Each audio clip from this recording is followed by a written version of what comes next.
समस्त प्राणियों के, संपूर्ण सृष्टि के एकमात्र शरण रक्षक भगवान श्री राम।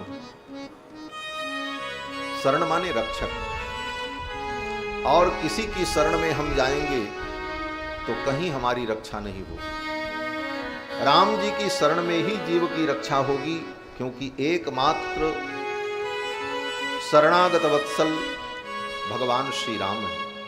और इसका उदाहरण, बोले रावण सबकी शरण में था, रावण ने सबकी उपासना की, ब्रह्मा की उपासना की, बड़े बड़े यज्ञ किए, भगवान शिव को प्रसन्न किया, लेकिन सब मिल करके भी रावण की रक्षा नहीं कर पाए, क्योंकि राम की शरण में नहीं है। और राम की शरण में जो है वो सदा रक्षित है, क्योंकि एकमात्र शरण रक्षक भगवान श्री राम है। श्री राम शरणम समस्त जगतां। श्री विभीषण जी महाराज भी भगवान की शरण में जब आए तो यही कहते हैं, वानरों से कहा, रावणो नाम दुर्वृत्तो राक्षसो राक्षसेश्वरः तस्याहम अनुजो भ्राता विभीषण इति श्रुतः। विभीषण जी ने अपना परिचय पुलस्त से नहीं दिया। विभीषण यह भी कह सकते थे कि मैं पुलस्त का नाती हूं। और पुलस्त कौन है? बोले उत्तम है। गोस्वामी जी ने कहा, उत्तम कुल पुलस्त कर नाती, शिव बिरंच पूजे बहु भांति। लेकिन श्री विभीषण जी महाराज ने यह परिचय नहीं दिया। परिचय किससे दे रहे हैं? रावण से अपना परिचय दे रहे हैं। अपने पिता से भी अपना परिचय नहीं दिया।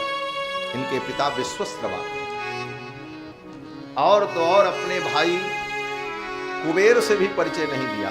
कुबेर को सब जानते हैं, वैश्रवण कुबेर, विश्वस्त्रवा के पुत्र वैश्रवण कुबेर हैं, और कुबेर धनाध्यक्ष हैं, देवताओं के वित्त मंत्री हैं। विराजी उनसे अपना परिचय नहीं दिया। परिचय किससे दे रहे हैं? बोले रावण से। हर व्यक्ति कहीं किसी के पास जाता है तो किसी अच्छे नामचीन अच्छे व्यक्ति से अपना परिचय देता है, हम फला व्यक्ति के संबंधी। लेकिन विभीषण जी ने रावण से अपना परिचय बताया, और रावण की विशेषता भी बताई। क्या विशेषता? बोले रावणो नाम दुर्वृत्तो, जो रावण है, जिसका नाम रावण है। रावण का मतलब रुलाने वाला, रावयति इति रावणः, जो सबको रुलावे उसका नाम रावण। बोले जो सबको रुलाता है मैं उसका भाई हूं।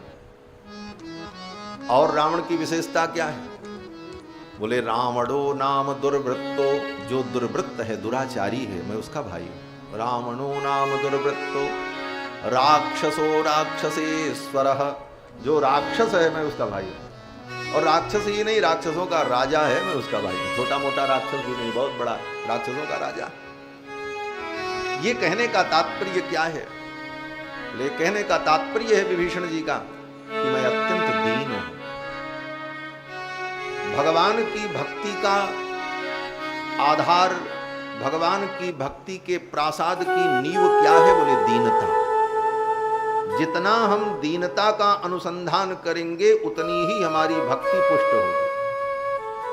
और दीनता का अनुसंधान तब होगा जब हम अपने गुणों को भूलकर, अपने गुणाभिमान को भूलकर हम सदा अपने को नीच और क्षुद्र समझेंगे, तभी हमारे अंदर दीनता का अनुसंधान होगा। और यही हमारे जीवन में नहीं हो पाता। इस दीनता का अनुसंधान करने के लिए बड़े बड़े भक्तों ने अपने आप को क्या नहीं अनुभव किया। सूरदास जी तो भगवान के सामने गिड़गिड़ाते हैं, कहते हैं, मौसम कौन कुटिल खलकामी,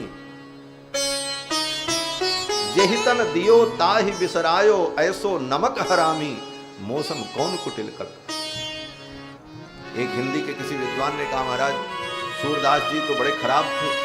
बोले क्यों? बोले उन्होंने खुद लिखा है, मौसम कौन कुटिल खलकामी। अरे भाई, तुम पीएचडी करने वाले विद्वान हो, तुम शोध कर सकते हो, लेकिन सूरदास जी महाराज क्यों कह रहे हैं, भाव क्या है, पहले ये समझो। हर चीज केवल तर्क और प्रमाण से ही सिद्ध नहीं होती, उसके पीछे अनेकानेक और भी कारण होते। श्री सूरदास जी महाराज का ये नैत्यानुसंधान है। हमारे यहाँ आचार्यों ने इसको नैत्यानुसंधान कहा। नैत्यानुसंधान माने अपनी नीचता का अनुसंधान करना, चिंतन करना।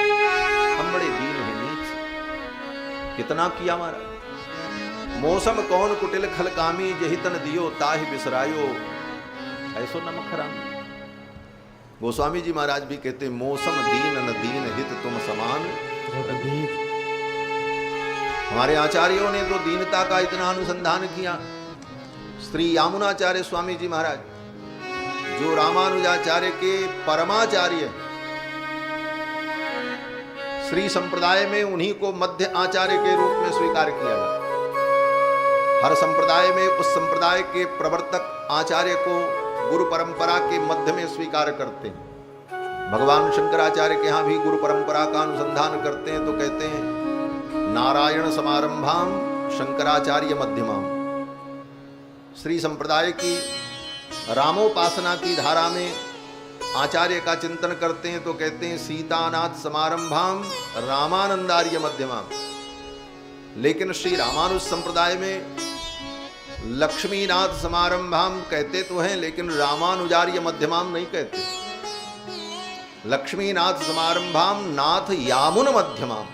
यामुनाचार्य स्वामी जी महाराज जिन्होंने रामानुज संप्रदाय के मूल सिद्धांत को सर्वप्रथम ग्रंथ के रूप में स्थापित किया, वे आचार्य भगवान यामुनाचार्य जब नैत्यानुसंधान करते हैं तो कहते हैं कि अमर्याद क्षुद्रश्चलमति रसूया प्रसव भू कृतघ्नो दुर्मानी स्मर परवसो वंचन परः नृशंस पापिष्ठः।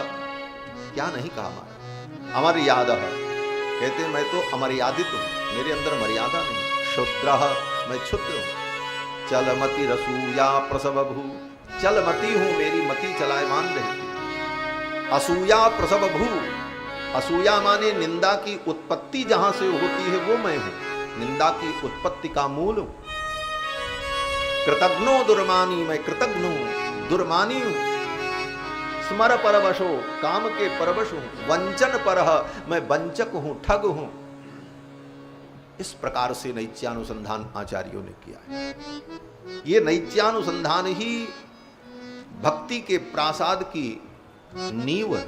इसी पर भक्ति का प्रासाद टिकता है। अगर नींव मजबूत नहीं है तो ऊपर का प्रासाद कितना भी सुंदर बना लो, दरार पड़ जाएगी, दीवार झुक जाएगी। हमारे आचार्यों ने तो यहां तक कहा कि नैत्यानुसंधान श्रेष्ठ वर्ण के लोगों को करना पड़ता है, और जो अन्य वर्ण के लोग हैं उन लोगों में जन्मजात नैत्यानुसंधान होता है, इसीलिए उनकी भक्ति जल्दी सफल हो जाती है। ये कारण बताया। सबरी की भक्ति सफल हो गई, क्यों?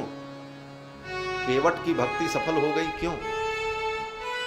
तो आचार्यों ने कहा कि उनको नैत्यानुसंधान करने में देर नहीं लगी, क्योंकि जन्म से ही वो नैत्यानुसंधान करते रहे। क्योंकि उनका जन्म जिस कुल में हुआ वहां किसी प्रकार का कोई अभिमान था ही। वो सदा दीनहीन अपने को अनुभव करते रहे, इसलिए उनकी भक्ति जल्दी सफल हो गई।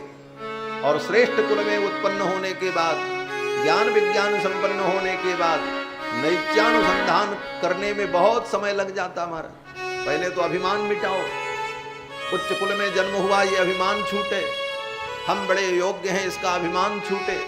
और कैसे बोले, अनुसंधान करते करते तब जाकर के कहीं भक्ति सफल हो। इसलिए आचार्य चरण ने कहा